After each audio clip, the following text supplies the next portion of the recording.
Hello class. Last class जो हमारी थी वो हमने आपको बताया था फोटोसिंथेसिस और क्लोरोप्लास्ट के बारे में। ठीक है, फोटोसिंथेसिस क्या होता है, क्लोरोप्लास्ट क्या होता है, इसके बारे में हमने आपको डिस्कस किया था। ठीक है, फोटोसिंथेसिस हमने आपको बताया था कि जितने भी ग्रीन प्लांट होते हैं या जिनकी पत्तियां हरी होती हैं वो सब फोटोसिंथेसिस करते हैं in the presence of sunlight, carbon dioxide, water and chlorophyll. ठीक, ये हमारी क्या होती है, फोटोसिंथेसिस रिएक्शन होती है। क्लोरोप्लास्ट हमने बताया था, हमने प्लास्टिड्स के बारे में बताया था। उसी प्लास्टिड्स का ये थर्ड पार्ट जो होता है वो क्लोरोप्लास्ट होता है। हमने बताया था वर्णी लवक, अवर्णी लवक और हरित लवक। ठीक, या ल्यूकोप्लास्ट, क्रोमोप्लास्ट और क्या होता है क्लोरोप्लास्ट। ठीक, ये सारी चीज़ें हमने लास्ट में डिस्कस करी थी। ठीक, आज का जो हमारा टॉपिक है वो मनुष्य में पोषण है। ठीक है, मनुष्य में पोषण किस तरीके से होता है, तो हेडिंग हमारी क्या होगी आज की, मनुष्य में पोषण या न्यूट्रिशन इन ह्यूमन। ठीक है, मनुष्य में न्यूट्रिशन कैसे होता है। देखिए, हमने न्यूट्रिशन इन अमीबा के बारे में बताया था कि वो किस तरीके से फूड को कैप्चर करता है और किस तरीके से वो मटेरियल जो वेस्ट होता है वो बाहर निकालता है। अमीबा में हमने बताया था वो उसके जो कूट पाद होते हैं, सीडोपोडिया जो होते हैं, जैसे ही वो क्या है किसी भी भोजन के संपर्क में आता है तो वो क्या करता है, वहाँ पास उसकी जो लेयर होती है वो फट जाती है, ब्रेक हो जाती है और जो फूड पार्टिकल होता है उसको अपने अंदर ले लेता है, वापस लेयर फिर से बन जाती है। ठीक, इस तरीके से क्या होता है, उसमें जो पोषण होता है वो संपन्न होता है। इसी तरीके से वो एक्सक्रीशन भी करता है, मतलब वेस्ट मटेरियल जो होता है तो धीरे धीरे क्या होता है उसी सीडोपोडिया या लेयर के पास आ जाता है और जैसे ही लेयर के पास आता है वहाँ पास फिर से ब्रेक हो जाती है लेयर और वहाँ से फूड जो वेस्ट मटेरियल होता है उसको बाहर निकाल दिया जाता है। इस तरीके से अमीबा में न्यूट्रिशन बताया था।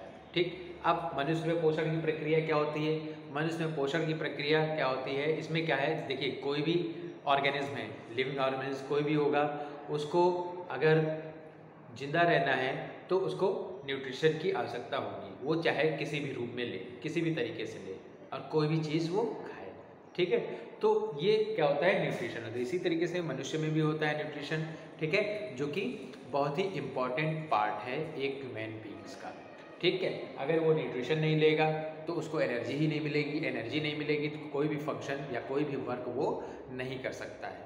ठीक, तो जो मनुष्य में पोषण की प्रक्रिया होती है वो कैसे, माउथ से स्टार्ट होती है। ठीक है, मतलब कोई भी अगर हम भोजन को खाते हैं तो वो भोजन क्या है, हम खाते हैं तो मुंह से खाते हैं। ठीक है, तो स्टार्ट जो हमारी होती है वो यहाँ से होती है। जो मनुष्य का पाचन तंत्र है उसको हम अगली क्लास में डिस्कस करेंगे कि पाचन की प्रक्रिया किस तरीके से होती है, उसमें कौन कौन से पार्ट्स पाए जाते हैं। ठीक है, जो मनुष्य की आहार नली होती है वो सारी डिस्कस हम अगले जो वीडियो होगा उसमें करेंगे। फिलहाल हम केवल पोषण की बात कर रहे हैं, तो मनुष्य में पोषण क्या होता है, मुख से ही प्रारंभ होता है। ठीक है, जिससे हम खाना खाते हैं उसमें बहुत सारे ऐसे एंजाइम्स प्रेजेंट होते हैं, बहुत सारी चीज़ें पाई जाती हैं। ठीक है, जो कि इसको पचाने का भी काम करते हैं। ठीक है, और क्या है जो पोषण होता है, ठीक, वो क्या होता है कि कोई भी चीज़ हम खाते हैं तो मनुष्य की जो आहार नाल होती है, ठीक है, एलिमेंट्री कैनाल जिसे बोलते हैं, वहाँ से स्टार्ट होती है और गुदा द्वार या एनस तक संपन्न होती है। ठीक है, तो ये पूरी क्या है, पोषण की प्रक्रिया में शामिल पार्ट्स होते हैं। ठीक, अब हम बात करते हैं इसके विभिन्न चरण। जो फर्स्ट पॉइंट है भोजन का अंतर्ग्रहण। ठीक है, या क्या है, फर्स्ट पार्ट जो है भोजन का अंतर्ग्रहण या इंजेक्शन ऑफ फूड। ठीक, इंजेक्शन ऑफ फूड, इसका अंतर्ग्रहण भोजन का किस तरीके से होता है। ठीक, हमने आपको बताया कि भोजन का अंतर्ग्रहण कैसे होता है, मुख से प्रारंभ होता है। ठीक है, कोई भी न्यूट्रिशन हमें लेना हो, कोई भी न्यूट्रिएंट्स हमें लेना हो तो हम सबसे पहले उसको मुंह में ही डालते हैं। मुंह में क्या करते हैं, उसको बहुत सारे हमारे टीथ होते हैं, ठीक है, जिनके द्वारा हम उसको चबाते हैं, प्लस उसको लुगदी टाइप बनाते हैं। ठीक है, तो वो चीज़ कैसे होती है, हमारे जो लार होती है, सलाइवा होती है, उसमें एंजाइम एक प्रेजेंट होता है जिसे हम कहते हैं टायलिन।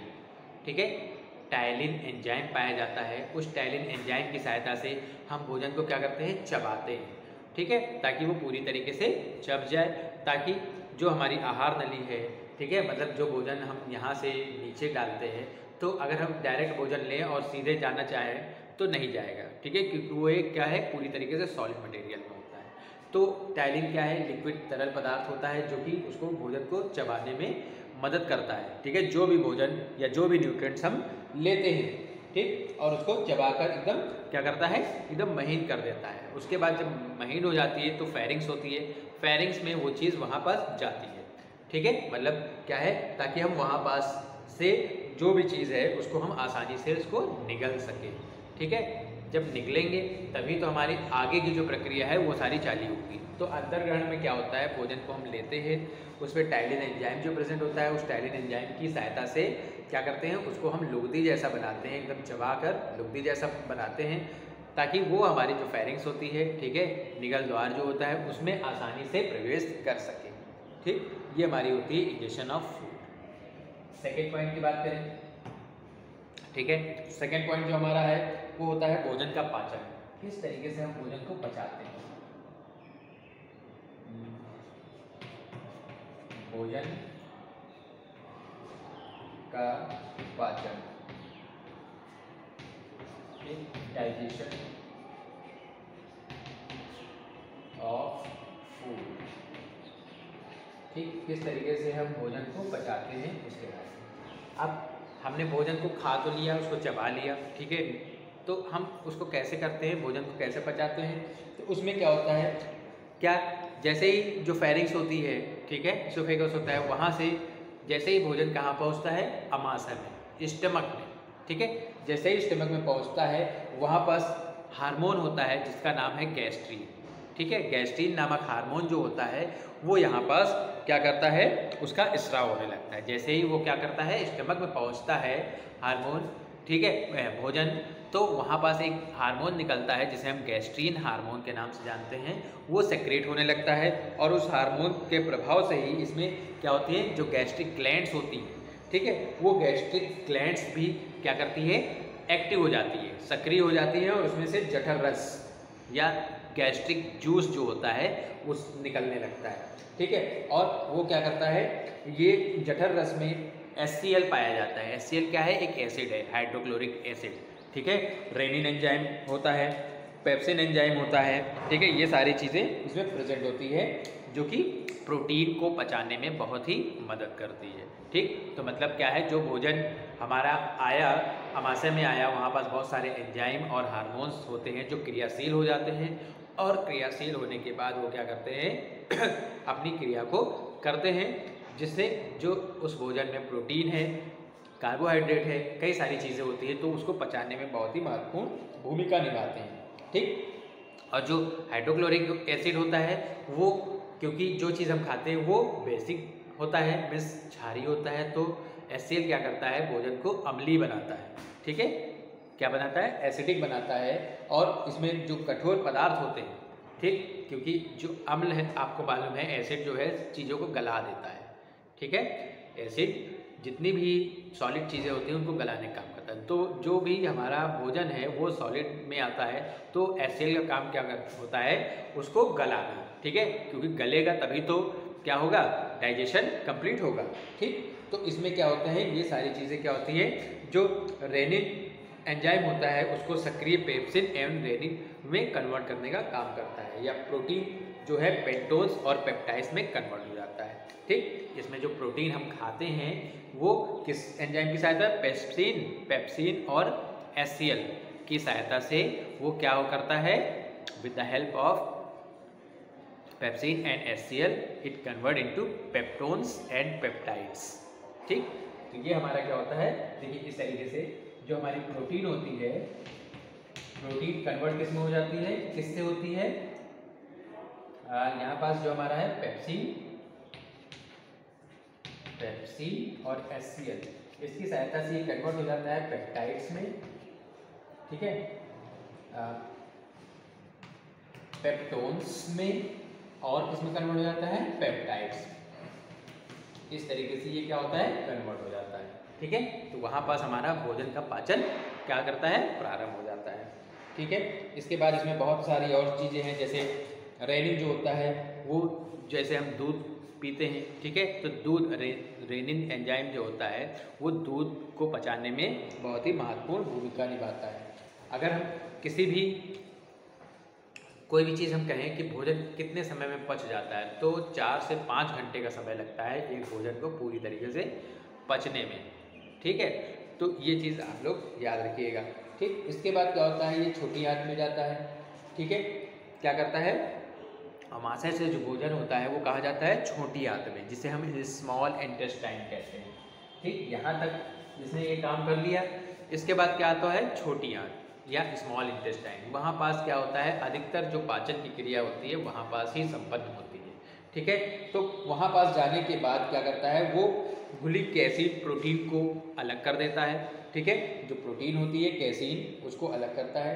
ठीक, फिर क्या है, छोटी आंत की जो छोटी आंत हमने बताई स्मॉल इंटेस्टाइन। ठीक है, स्मॉल इंटेस्टाइन में क्या होती है, एक पार्ट होता है जिसे हम डिओडिनम कहते हैं, ग्रहणी जिसे बोलते हैं। ठीक है, तो वहाँ पास पहुँचता है और वहाँ पास जाके भोजन क्या करता है, ये क्या करता है, छोटी आंत के आहार नाल का सबसे लंबा भाग होता है जिसे हम डिओडिनम के नाम से जानते हैं। यहाँ पास अत्यधिक पाचन की क्रिया कंप्लीट होती है। ठीक है, और जितने भी कठोर पदार्थ होते हैं या हार्ड मटेरियल या हम ये कहें सॉलिड चीज़ें जितनी भी होती है पूरी तरीके से यहाँ कम क्या होती है, पचने में सहायक होती है, क्योंकि वो गलित अवस्था में हो जाती है आमाशय में ही। और जो गलाने का काम करता है वो कौन सा है, जिसे हम HCl के नाम से जानते हैं।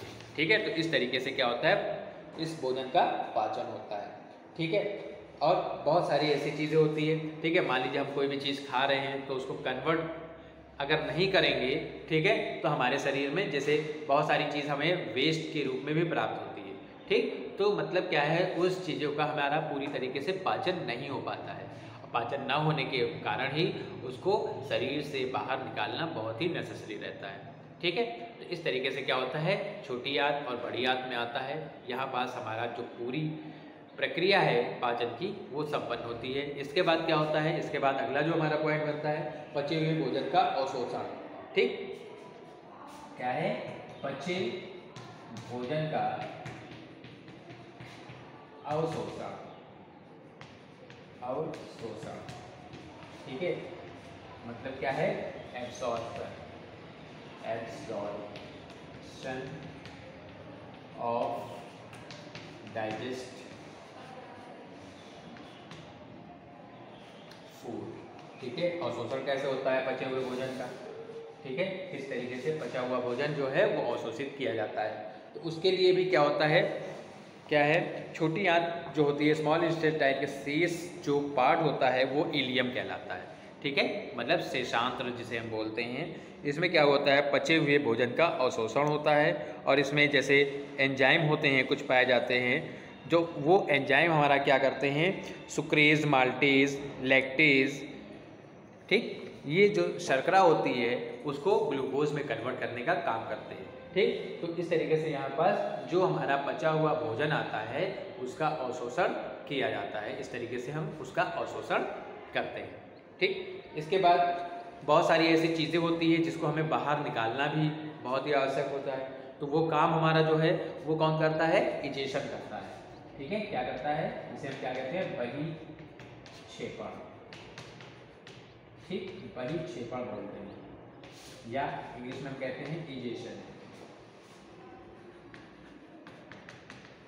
इजेशन जिसे हम बहिक्षेपण के नाम से जानते हैं, मतलब जो भी चीज़ हमने खाई, हमने पचाई, ठीक, जितनी भी हमने डाइजेस्ट चीज़ की, उसके बाद उसको हमें क्या है, उसमें बहुत सारे ऐसे वेस्ट मटेरियल भी निकलते हैं। ठीक है, मतलब मान लीजिए हमने कोई चीज़ घोली पानी में, और पानी में घुलने वाली चीज़ जो थी, मान लीजिए शुगर है, वो तो घुल गई, लेकिन उसमें कुछ कूड़े उड़े भी रहते हैं, तो उनको हमें छान कर अलग कर दिया जाता है। ठीक, इसी तरीके से बहिक्षेपण में क्या होता है कि जो भी चीज़ डाइजेस्ट हो चुकी है उसके बाद अनडाइजेस्टेड चीज़ जितनी भी चीज़ें होती हैं, ठीक है, उसको इस बहिक्षेपण के माध्यम से बॉडी के बाहर निकाला जाता है। ठीक है, जिसे हम इजेशन के नाम से जानते हैं, जो कि क्या होता है, सॉलिड मटेरियल के रूप में होता है। ठीक है, तो इस तरीके से ये पूरी प्रक्रिया चलती है। इसके बाद जो हमारा लास्ट पॉइंट बचता है उसको हम स्वांगीकरण कहते हैं या एसिमिलेशन के नाम से जानते हैं। स्वांगीकरण या एसिमिलेशन।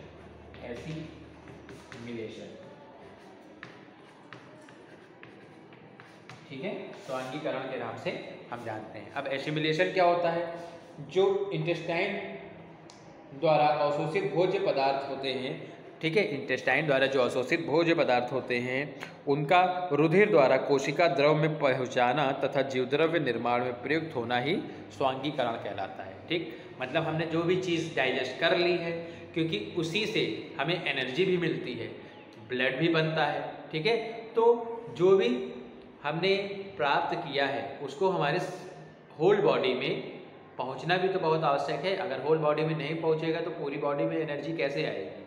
तो स्वांगीकरण का काम क्या होता है? जितने भी चीज़ें हमने खाई, जितने भी इंटेस्टाइन से जितना भी सब्सटेंस आया, ठीक, वो प्रोटोप्लाज्म क्या रुधिर के माध्यम से क्या होता है हमारे पूरे शरीर में पहुंचता है, और पहुंचने का क्या करता है? एसिमिलेशन द्वारा ही ये सारी चीज़ें, ये प्रक्रिया संपन्न होती है। ठीक, तो ये हमारा क्या था, मनुष्य में पोषण की प्रक्रिया किस तरीके से होती है, ये हमने आपको आज डिस्कस कराया है। ठीक है, कोई प्रॉब्लम हो तो हमसे पूछिएगा। जो मनुष्य का पाचन तंत्र है, डाइजेस्टिव सिस्टम है, तो वो हम अगली कोई भी क्लास में हम उसको आपको पूरी क्लियर करेंगे, क्योंकि डाइजेस्टिव सिस्टम और पोषण की प्रक्रिया पूरी एक साथ नहीं हो सकती। ठीक, पहले के जैसे हम क्वेश्चन आपसे पुटअप करते हैं। क्वेश्चन पहला हमारा है, give the example of photosynthesis, प्रकाश संश्लेषण का उदाहरण दीजिए। नेक्स्ट पॉइंट है, व्हाट इज पैरासाइट, परजीवी क्या है। नेक्स्ट क्वेश्चन की बात करते हैं, what is ingestion of food. ठीक है, what is ingestion of food या भोजन का अंतर्ग्रहण क्या होता है।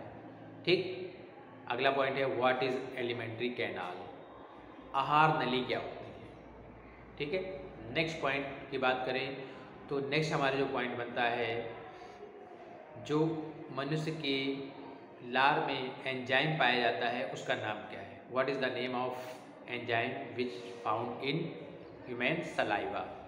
और लास्ट क्वेश्चन जो है, व्हाट इज़ स्मॉल इंटेस्टाइन। ठीक, and give the function of HCl, hydrochloric अम्ल का कार्य क्या है। ठीक, ये बताना है। तो आप लोग अच्छे से इसको देखिए, कोई भी प्रॉब्लम हो हमसे डिस्कस करिए। ठीक, और चैनल को लाइक और सब्सक्राइब जरूर करिए ताकि पिछले वीडियो जो हैं वो आपको मिल जाए। ओके, कोई भी समस्या और आती है तो हमसे डिस्कस करिए। Okay, have a good day.